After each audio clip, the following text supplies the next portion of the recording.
ماں باپ کے ساتھ بھلائی کرتے ہو، اگر ان میں سے ایک یا دونوں تمہارے سامنے بڑھاپے کو پہنچ جائیں تو ان کو اف تک نہ کہنا اور نہ انہیں جھڑکنا، اور ان سے بات ادب کے ساتھ کرنا، اور عجز و نیاز سے ان کے آگے جھکے رہو اور ان کے حق میں دعا کرو کہ اے پروردگار، جیسا انہوں نے مجھے بچپن میں شفقت سے پرورش کیا ہے تو بھی ان کے حال پر رحمت فرما، جو کچھ تمہارے دلوں میں ہے تمہارا پروردگار اس سے بخوبی واقف ہے، اگر تم نیک ہوگے تو وہ رجوع لانے والوں کو بخش دینے والا ہے، اور رشتہ داروں اور محتاجوں اور مسافروں کو ان کا حق ادا کرو، اور فضول خرچی سے مال نہ اڑاؤ کہ فضول خرچی کرنے والے تو شیطان کے بھائی ہیں،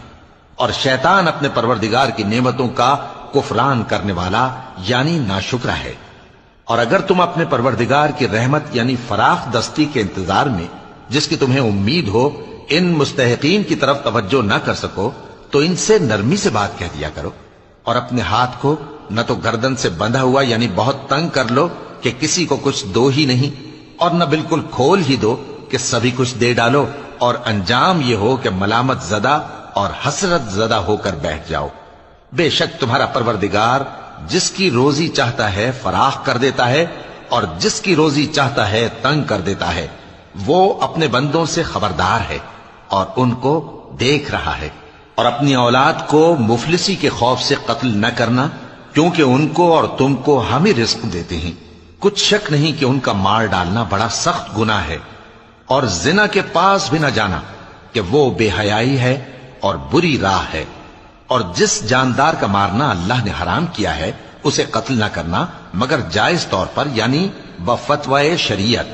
اور جو شخص ظلم سے قتل کیا جائے ہم نے اس کے وارث کو اختیار دیا ہے کہ ظالم قاتل سے بدلہ لے، تو اس کو چاہیے کہ قتل کے قصاص میں زیادتی نہ کرے کہ وہ منصور و فتح یاب ہے،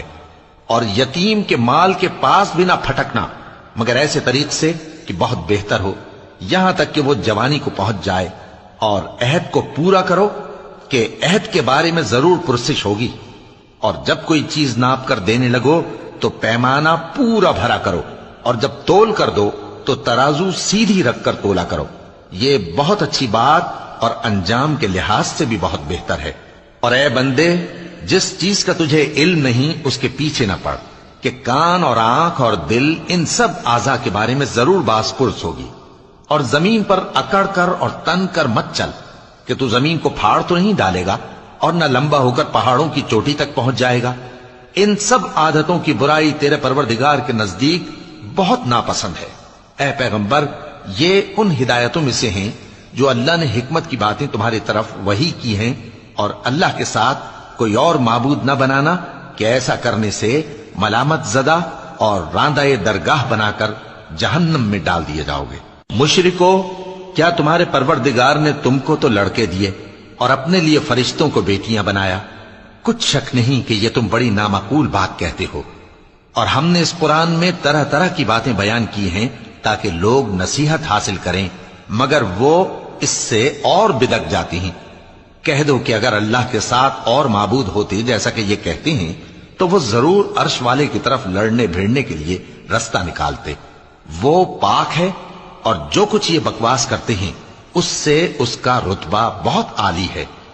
ساتوں آسمان اور زمین اور جو لوگ ان میں ہیں سب اسی کی تسبیح کرتے ہیں، اور مخلوقات میں سے کوئی چیز نہیں مگر اس کی تعریف کے ساتھ تسبیح کرتی ہے، لیکن تم ان کی تسبیح کو نہیں سمجھتے، بے شک وہ بردبار ہے، غفار ہے۔ اور اے نبی،